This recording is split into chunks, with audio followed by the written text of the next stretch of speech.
ሰላም ጤና ይስጥልኝ። የኦሪት ትምህርት ተከታታዮች እንደምን አላችሁ? እንደምን ሰነበታችሁ? የእስራኤል ቅዱስ ኃያል የተመሰገነ ይሁንና ዛሬም አንድ ጥያቄ ከኦሪት ትምህርት ተከታታዮች ቀርቦልናል። ይህንን ጥያቄ በተመለከተ አብረን እንማራለን ማለት ነው። ይህም ጥያቄ እንግዲህ ስለሞቱ ጻድቃን ሰዎች ስለ መቃብር አሰራር ወይም ስለ መቃብር ማስታወሻ አሰራር የተመለከተ ነው እና ይህ በአይሁድ እይታ እንዴት ይታያል? ምክንያቱም ብዙ ሰው ወደ መቃብር ጻድቃን መቃብር ነው እያለ ወደዚያ ይሄዳል እና እንዴት ነው የሚል ጥያቄ ነው የቀረበው። እንግዲህ እንደሚታወቀው ሰው በዚህ ምድር ሳለ መልካም ነገር የሰራ ሰው አለ። ያ መልካም ስራ የሰራ ሰው ደግሞ ያው ከፈጣሪ ጋር የፈጣሪ ሀሳብ ስላሟላ ስላደረገ ይህ ሰው የፈጣሪ ወዳጅ ነው ተብሎ ይታመናል ማለት ነው። አሁን እዚህ ላይ አንድ ነገር መረዳት ያለብን ነገር እኛ የሰው ልጆች በትክክል የትኛው ጻድቅ አይደለም ብለን ለመወሰን ቀላል ነገር እንዳይመስለን። ቀላል ነገር አይደለም። ምክንያቱም እያንዳንዱን ነገር ወይም እያንዳንዱ የኦሪት ሕግና ስርዓት የሚፈጸመው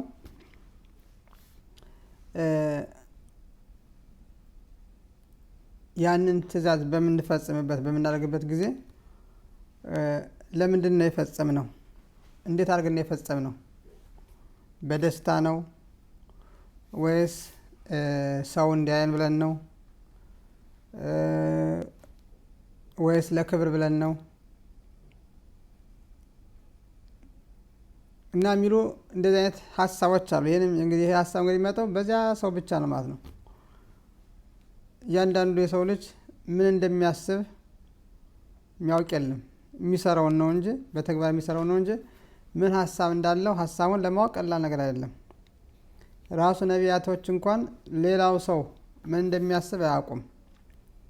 ባለፈው ትምህርታችን ነቢዩ ሳሙኤል ንጉሥ ዳዊትን ለመቀባት ወይ ለንግስና በቅዱስ ዘይት ለመቀባት ብሎ በሄደበት ጊዜ የመጀመሪያ ለመቅባት የተዘጋጀው የንጉሥ ዳዊትን ታላቅ ወንድም ነው።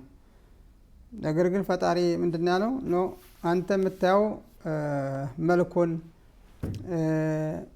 አለባበሱን፣ ሁኔታውን ነው። እኔ ደግሞ የምመለከተው የልቡን ውስጥ ያለውን ሀሳቡን ነው። ያንን አንተ አታይም፣ እኔ ነኝ የማየው። ስለዚህ ይህ ለንግስና አይሆንም እንዳለው ያው በመጽሐፈ ሳሙኤል ተጽፎ ይገኛል ማለት ነው። ልክ እንደዚህ ሁሉ ዛሬ እያንዳንዱ ሰው ይህ ገሌ ጻድቃን ነው፣ ያኛው ጻድቃን ነው እየተባለ ወደ ተለያየ የጻድቃን ወደ ተባሉ የመቃብር ቦታ ይከዳል ማለት ነው። በመጀመሪያ እያንዳንዱ ይሁዲ ማወቅ ያለበት ጻድቅ የሚባለው ትክክለኛ ነገር የሰራ ይሁዲ ማለት ነው። ይህ ማለት በፈጣሪ ትእዛዝ ወይም የፈጣሪን ትእዛዝ የምንፈጽመው በሁለት መንገድ ነው። አንዱን አድርግ የተባልነውን በማድረግ፣ ሁለተኛው ደግሞ አታድርጉ የተባሉትን ነገር ባለማድረግ።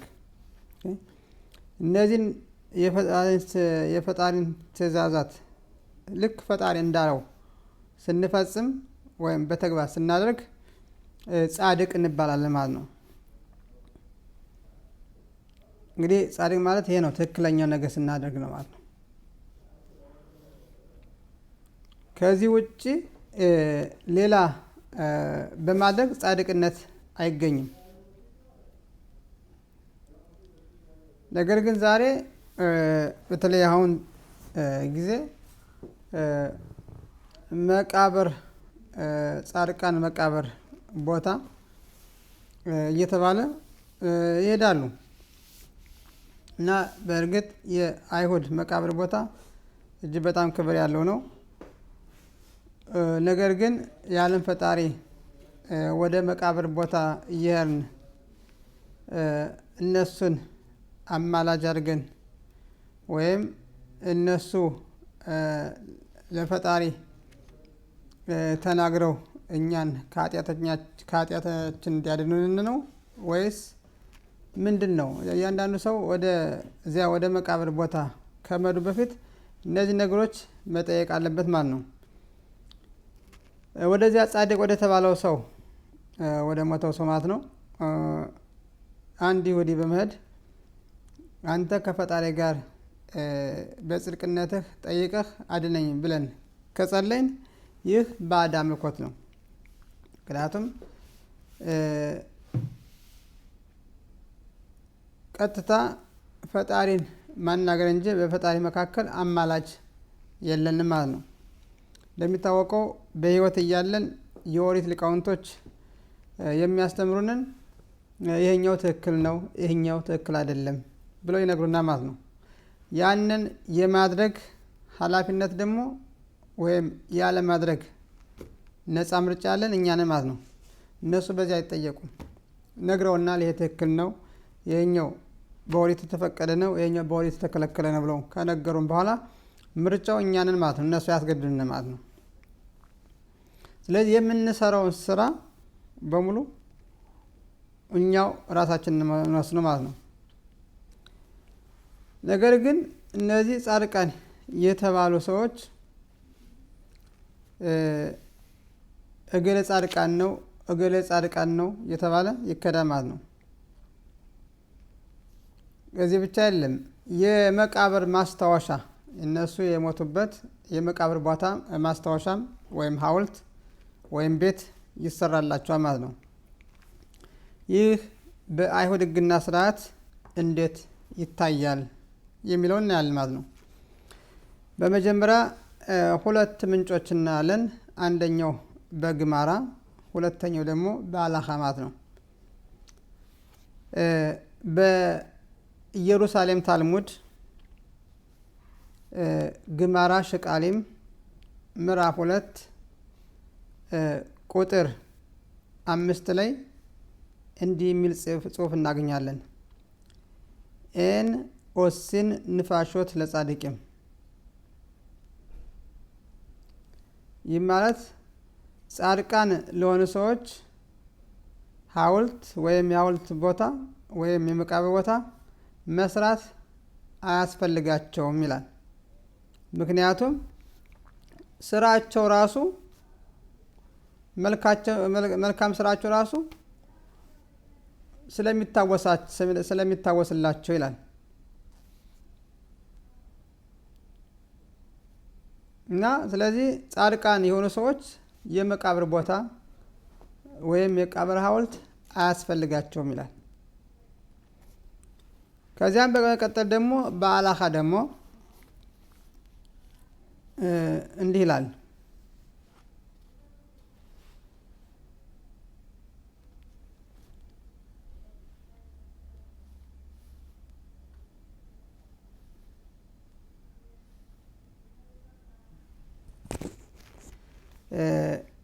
ኢልኾት አቤሉት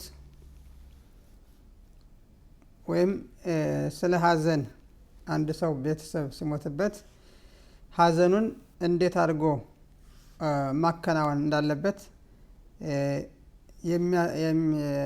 የሚያዝ ትእዛዛት አለ። ይህም ኢልኾት አቤሉት ይላል ማለት ነው። በሀዘን ያሉ ሰዎች እንዴት ምን ማድረግ እንዳለባቸው፣ እንዴት ነገሮችን በኦሪት ሕግና ስርዓት መፈጸም አለባቸው የሚል ሕግ አለ ማለት ነው። ስለዚህ ኢልኾት አቤሉት ምዕራፍ 4 ቁጥር 4 ላይ ራምባም እንዲህ ይላል። ልክ እንደ ግማራ ሁሉ ኤን ኦስቲን ንፋሾት ለጻድቅም።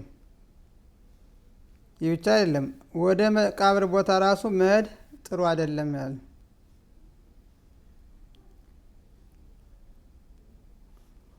ልክ የኢየሩሳሌም ታልሙድ እንዳለ ሁሉ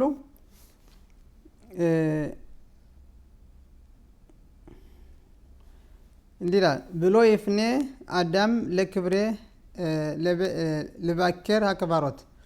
ይህ ማለት ነው ሰው ይሁድ የሆነ ወደ መቃብር ቦታ አይሄድ ወይም አያዘውትር ይላል። ይህ በአላኻ በእልኾት ራምባም እልኾት አቤሎት ምዕራፍ 4 ቁጥር 4 ላይ ነው ማለት ነው። ምክንያቱም እነዚህ ጻድቃን የሆኑ ሰዎች ቢሆኑ ይሁድ የሆነ በሙሉ ሞት በሚሞትበት ጊዜ ይረክሳል፣ ሰዎችንም ያረክሳል ማለት ነው። ስለዚህ ያንን መቃብር ቦታ የነካ ወይም ወደ ውስጥ የገባ ይሁዲ በሙሉ ይረክሳል ማለት ነው። ከዚያ ላይ ደግሞ ሌላ ነገር አለ ይባለው ኤን ምታሜን ክብረ ጻድቅ የሚል አለ። ሌላው ደግሞ ክፍል ደግሞ የኦሪት ሌላው ደግሞ እንዲህ ይላል ዙሃር ብረሽት ምዕራፍ 53 እና ዙሃር ሀየሳራ ምዕራፍ 105 ላይ ይህ የጻድቃኖች መቃብር አያረክስም ለሚሉት መልስ ሲሰጥ ማለት ነው። እንግዲህ የጻድቃን የሆኑ ሰዎች ያው ቢሞቱም ጻድቅ አያረክሱም ብለው የሚል ክፍል አለ ማለት ነው። በዚህ ይህንን በተቃራኒ መልኩ ደግሞ ያረክሳሉ። የጻድቃን መቃብር ሁሉም ያረክሳል ይላል። ምክንያቱም ይላል እነዚህ ጻድቃን የተባሉ ሰዎች በሙሉ የሞቱት በመላከ ሞት ነው። ይህ ማለት መላከ ሞት የሚባል አለ። መላከ ሞት እንግዲህ አንድ ሰው በሚሞትበት ጊዜ ያ መላከ ሞት የተባለው ስልጣን አለው። ያ ስልጣኑ ደግሞ ለዚያ እንደ ያንን ሰው አምጣ ነፍሱን አምጣ ተብሎ ሲላክ በዚያ ሰውነት ውስጥ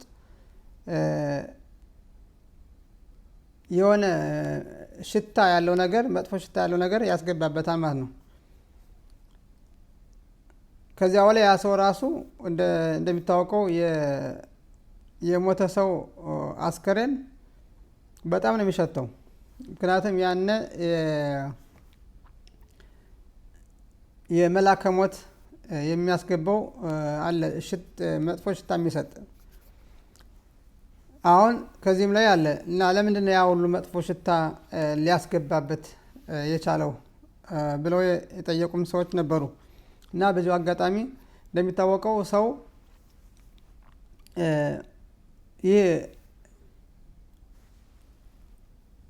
ያ ሰው የማይሸት ቢሆን ኑሮ ያንን ሰው ማንም አይቀብረው ነበር ማለት ነው። ግን ጣጣ የለው እንኳን ሰው ሞቶ በህይወት እያለም ብዙ ጊዜ ሰው የራሱን ህይወት ነው እንጂ ስለሞተ ሰው ብዙም አይጨነቅም ማለት ነው። ስለዚህ በየመንገዱ ጥሎት ይሄዳል። ያ እንዳይሆን እና ያ ሰው ከአፈር ስለተፈጠረ ወደ አፈር ትመለሳለህ የተባለው የአዳም እርግማን ወደ መሬት መግባት ስላለበት ሰዎቹ ሳይወድ በግዱ ያ ሽታውን መቋቋም ስለሚያቅታቸው ሳይወድ በግዳቸው ያን ሰው ይቀብሩታል ማለት ነው። ይህ አንዱ የኦሪት እይታ ማለት ነው። እና ይህ ዞሃር የሚባለው የቃባላ መጽሐፍ ወይም የምስጢር መጽሐፍ እነዚህ ጻድቃን የተባሉ ሰዎች አያጸድቁም ማነው አይረክሱም ወይም ርክስና አያመጡም ወይም ወደ እነሱ መቃብር የገባ ሰው አይረክስም ብለው ለሚሉት ሰዎች መልስ የሰጠው ነው ማለት ነው። ስለዚህ ሁሉም የይሁዲ መቃብር ያረክሳል ማለት ነው። ነገር ግን እዚህ ላይ ይህ ዙሃር ብረሽት ምዕራፍ 53 እና ዙሃር ሀየሳራ 125 ላይ ያመጣው ምንድነው? ጻድቃን የተባሉ ሰዎች አያረክሱም የተባሉት በፈጣሪ በቀጥታ ነፍሳቸው ወጣ ነው እንጂ በመላከ ሞት የሞቱ ሰዎች በመላከ ሞት የሞቱ ሰዎች ያረክሳሉ በማለት ይህን ከሁለት ሊለየው ችሏል ማለት ነው።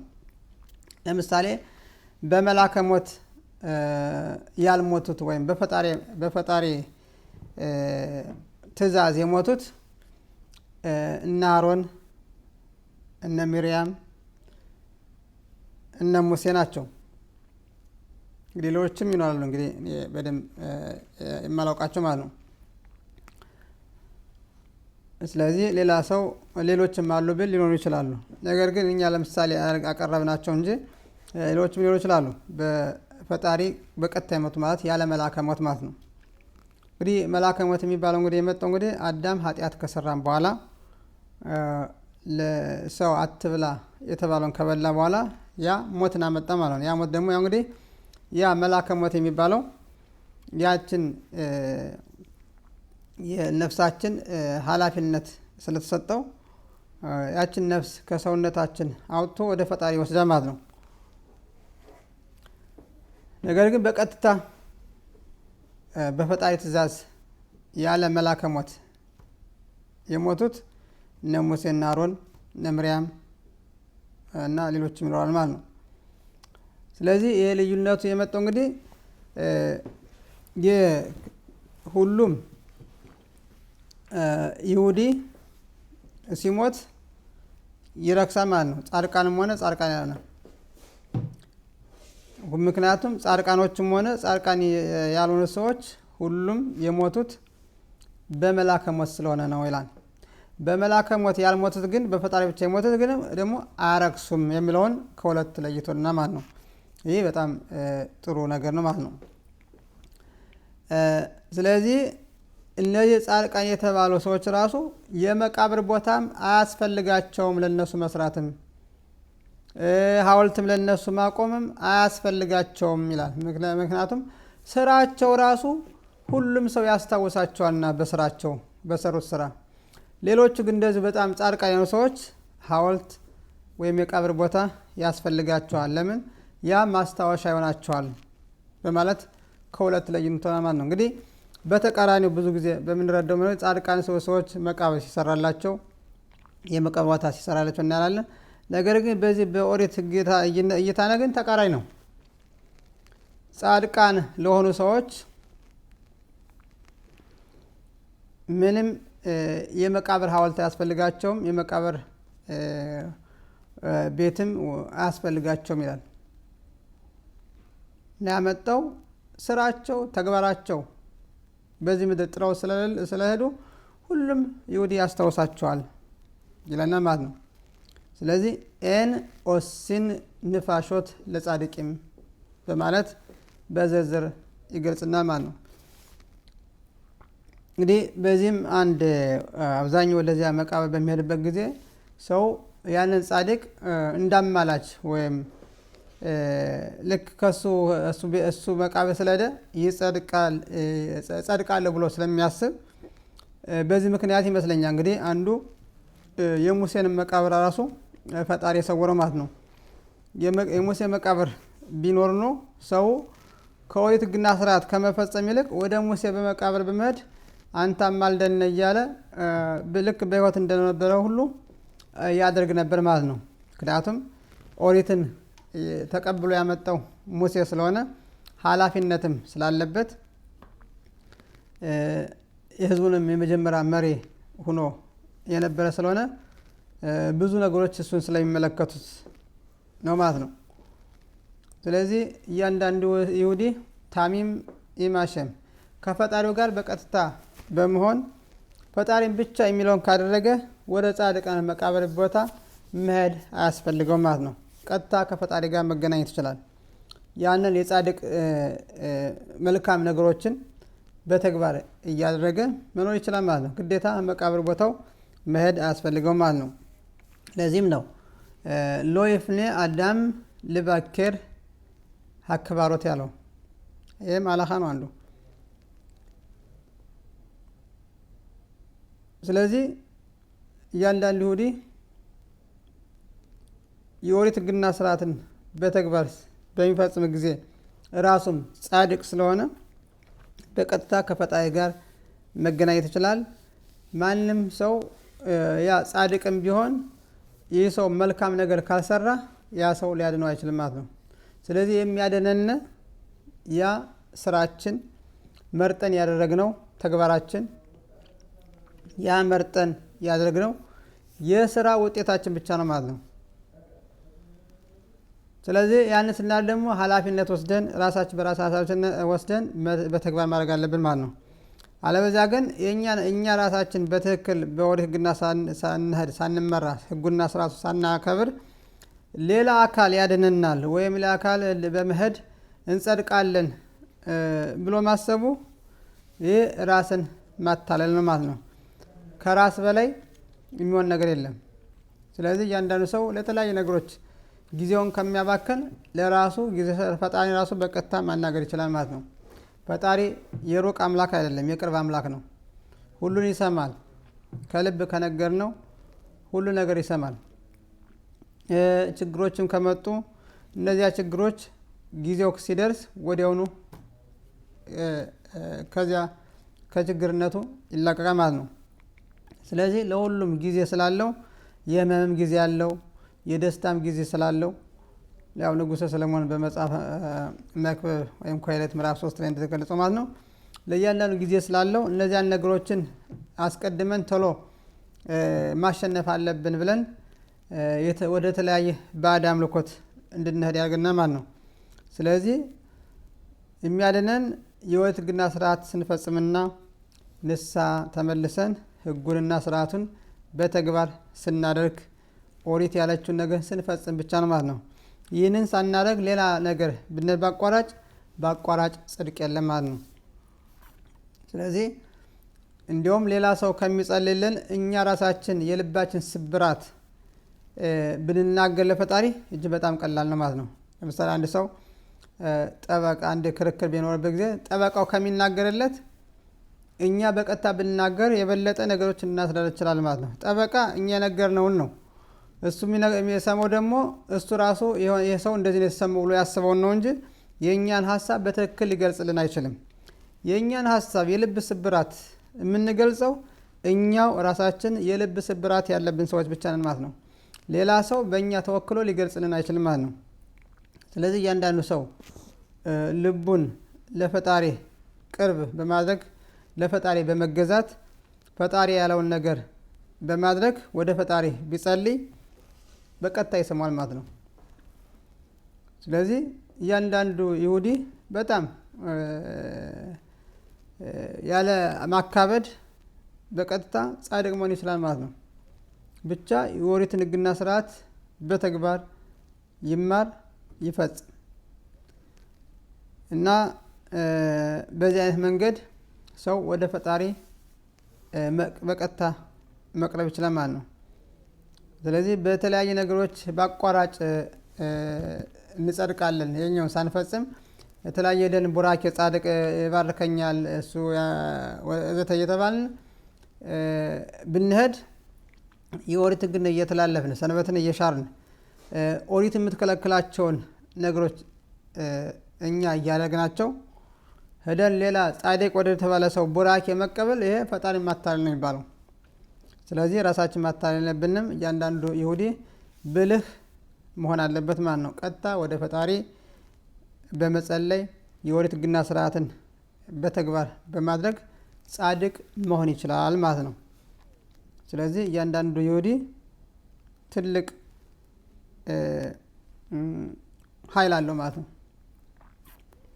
ስለዚህ እንግዲህ በዚህ አይነት ጉዳይ ሌላም ያልተረዳነው ጥያቄ ካለ እየተማማርን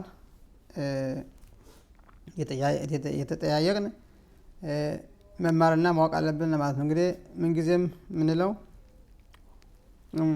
ኦሪት ምን ትላለች የሚለውን ነገር ነው ማየት ያለብን። ያን ስንል ያው እንግዲህ ልክ አላህ እንዳለው መመራት እንችላለን ማለት ነው። ስለዚህ አንዳንድ ጊዜ በየዘመኑ የሚከሰቱ ነገሮች ጋር አብረን ልንሮጥ አንችልም። ኦሪት የምትቀየር አይደለም። በየጊዜው አቅጣጫዋን እየሳተች እንደ ሰዎቹ እይታ የምትሄድ አይደለም። ኦሪት ቀጥታና እውነት የሆነች ናት ማለት ነው።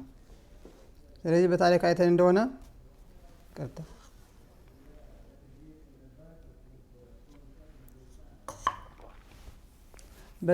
እንደሆነ ኦሪት ዓለም አዳምና ሰማይና ምድር ከፈጠረች በኋላ ከዚያ በኋላ አዳምን ፈጠረች። አዳም በኋላ የአዳም ልጆች አሉ እያለች ሰድ ዋናዎቹን በኦሪት መንገድ በፈጣሪ መንገድ የሚሄዱትን ቀጥታ እየተከተለች ሄደች ማለት ነው። በታሪክ ራሱ የእስራኤል ልጆች የታዩ እንግዲህ ያው ባለፈው ጊዜ እንደተማርነው ከአብርሃም ነው። አብርሃም 2 ልጆች ነበሩት። አንደኛው በዚሁ በፈጣሪ መንገድ ስላልሄደ የመንገዱ እየተገነጠሉ ወጡ ማለት ነው። ስለዚህ ኦሪት በዚህ አይነት ህግ ነው መንገድ ሄደችው። ስለዚህ ኦሪት የሚከተላትን እያስከተለች ትሄዳለች፣ የማይከተላትን ደግሞ ወደ ጎን ስሙን እየጠቀሰች ሰውዬ እንደዚህ ነበር ብላ በጎን ትተዋለች። እሷ ጋር አላማ ጋር አትሄድም። ስለዚህ ከእውነተኞች ጋር ነው አላማ የምትሄደው ማለት ነው። ለዚህ ነው የዓለም ኦሪት መጨረሻ ላይ ሰባዎቹ ያዕቆብ ልጆች ሰባዎቹ ያዕቆብ ቤተሰቦች ከግብጽ ከወጡ በኋላ ጠቅላላ አትኩረቷን ያደረገችው ከእስራኤል ህዝብ ጋር ላይ ማለት ነው። የእስራኤል ቤተሰቦች ጋር ነው ማለት ነው። ከዚያ ውጭ ያለውን ህዝብ በሙሉ ወደ ጎን ተዋለች። ምክንያቱም በኦሪት ህግና ዓላማ ስላልሄደ አስወጥታቸዋለች ማለት ነው። ስለዚህ ስለ ሌሎች የዓለም ህዝቦች ኦሪት አንዳንድ ከእስራኤል ልጆች ጋር ግንኙነት ካላቸው በስተቀር ሌሎችን አውጥታ ጥላቸዋለች ማለት ነው። ስለዚህ ይህ መልእክት የሚመለከተው የእስራኤል ልጆችን ብቻ ነው ማለት ነው። ስለዚህ እያንዳንዱ ይሁዲ በዚህ አይነት መንገድ በቀጥታ ከፈጠረው ቅዱስ ኃያል ጋር መገናኘት ይችላል። ሌላ አማላጅ አያስፈልገውም። ሌላ ጉቦ በመስጠት የተለያየ ለዚያ ጻድቅ ሰው ስጦታ በመስጠት ጽድቅ ሊያገኝ አይችልም ማለት ነው። ስለዚህ እያንዳንዱ ይሁዲ ይህን ማወቅና መረዳት አለበት። እንግዲህ ባጭሩ የዛሬው ጥያቄና መልስ ይህን ይመስላል። በሚቀጥለው በተለያዩ የኦሪት ትምህርቶች ላይ እስከምንገናኝ ለጊዜው በደህና ቆዩ። ባሩክ አዶናይ ለዓለም አሜን በአሜን።